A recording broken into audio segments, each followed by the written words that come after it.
Germany के पास black forest के घने जंगलों के बीच में एक पहाड़ी पर बसा हुआ एक वीरान खंडर हो चुके पुराने चर्च में जॉन विलियम्स और उसके आदमी तहखाने तक जाने वाले रास्ते के दरवाजे को खोलने की पूरी जोरों से कोशिश कर रहे थे। लोखंड के उस दरवाजे को लात मारकर, धक्का मारकर, फिर गोली मारकर सभी तरीके से खोलने का प्रयत्न करके देख चुके थे, लेकिन वो लोखंड का दरवाजा बहुत ही मजबूत था और टूटने का नाम ही नहीं ले रहा था। दरवाजे के उस तरफ हरप्रीत दरवाजे को सटकर खड़ा था ताकि वो दरवाजे को खुलने से रोक सके।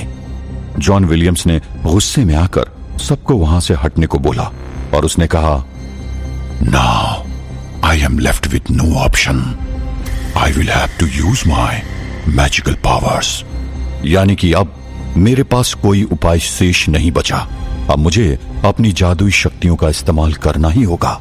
यह कहकर जॉन विलियम्स ने दरवाजे के ऊपर अपना हाथ रखा और मन ही मन कुछ मंत्रोच्चारण करने लगा। कुछ ही देर में पूरा दरवाजा गर्म होने लगा। थोड़ी ही देर में दरवाजा गर्म होकर इतना लाल हो गया कि उस तरफ हरप्रीत जो दरवाजे से सटकर खड़ा था, उसका शरीर उस गर्म दरवाजे को सहन नहीं कर पाया और जलने लगा। वो तुरंत ही वहां से दूर हट गया और एक कोने में जाकर बैठ गया।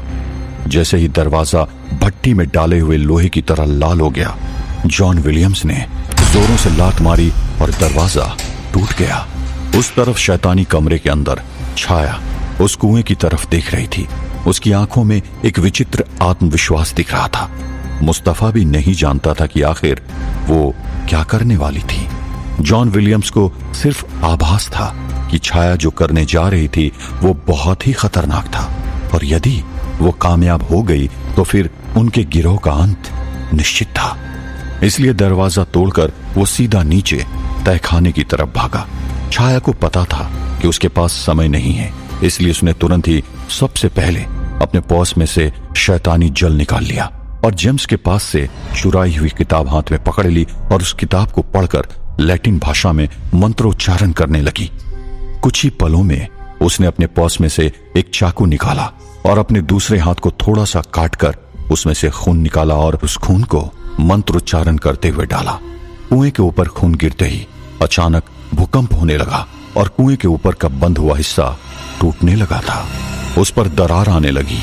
भूकंप होने के कारण जॉन विलियम्स और उसके आदमी जो पतली सीढ़ियों से नीचे उतर रहे थे वो सब गिरने लगे और एक के ऊपर एक गिर पड़े। इस तरह छाया कुएं के अंदर ध्यान से देखने लगी। उसने देखा कि पाताल से बेलेट दानव का आगमन होने लगा था। वो नीचे से ऊपर की ओर आ रहा था। छाया को इसी पल का इंतजार था। छाया ने तुरंत ही अपना पर्स खोला और उसके अंदर से एक कलश निकाला। ये वही कलश था जो उसने सबसे पहले मंदिर से चुराया था। उस कलश के अंदर चरणामृत था। छाया ने बाकी के हर मंदिर से चरणामृत चुराकर उस कलश में मिला दिया था। कई मंदिरों से तो छाया ने भगवान की मूर्ति का अभिषेक किया हुआ जल भी उस कलश के अंदर मिला दिया था। छाया ने बड़ी सावधानी से उस कलश को बाहर निकाला, क्योंकि यदि उस कलश में से एक बूंद भी उसके ऊपर गिरता तो वो भी जल जाती। उस कलश को हाथ में उठाने भर से छाया को तकलीफ होने लगी थी। छाया जोरों से हंसने लगी। छाया की हंसी की गूंज पूरे कमरे में ही नहीं बल्कि पूरे चर्च में सुनाई देने लगी।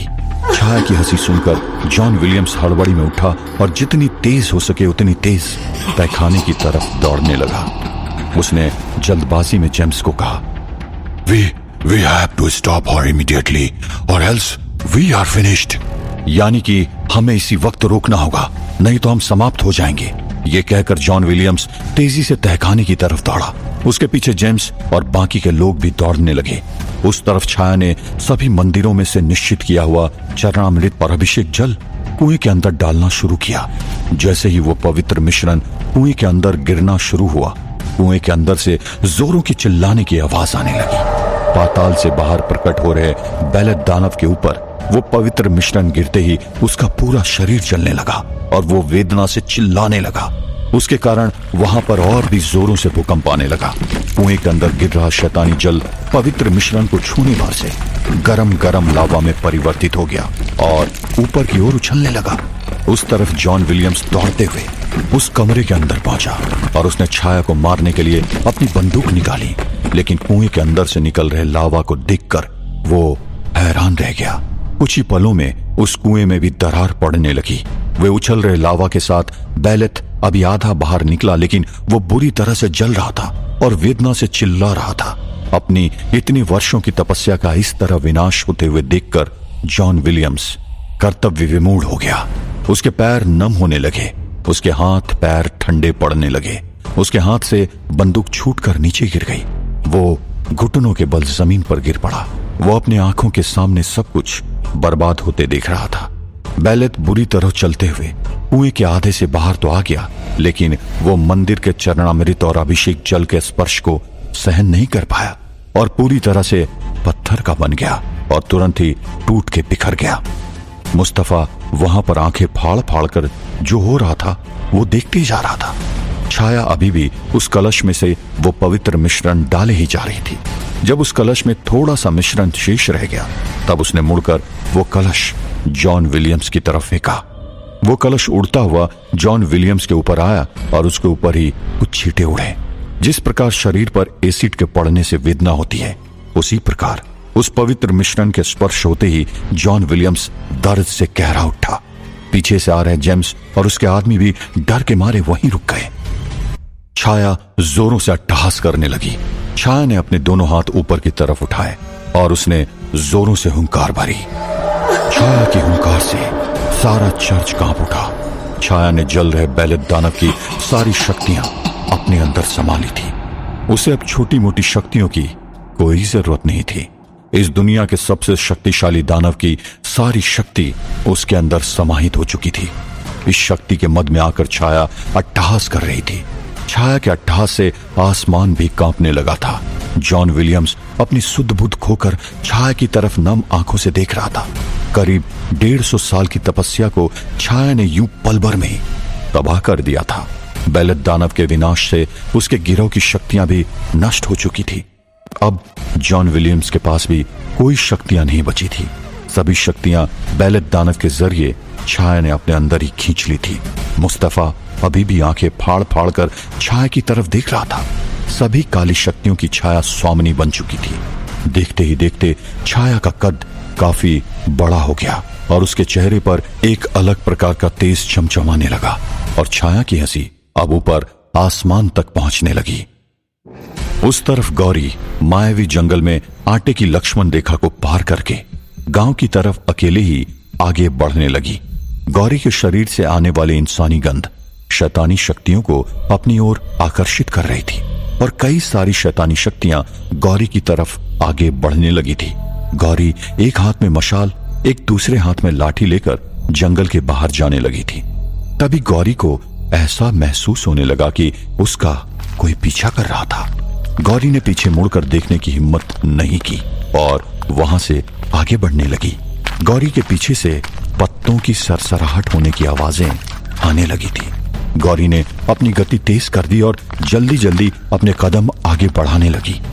अचानक कुछ ही देर में गौरी को ऐसा महसूस हुआ कि कोई उसका पीछा करते हुए उसके काफी करीब पहुंच गया था। गौरी अब थोड़ी सी घबराने लगी थी। गौरी ने तुरंत ही अपने हाथ में पकड़ी हुई लाठी उठाई और एकदम से 180 डिग्री पीछे मुड़ी और अपनी लाठी घुमाई, लेकिन वहां पर कोई भी नहीं दिखा उसे। गौरी ने यहां वहां पर देखा, लेकिन उसे कोई भी नहीं दिखाई दिया।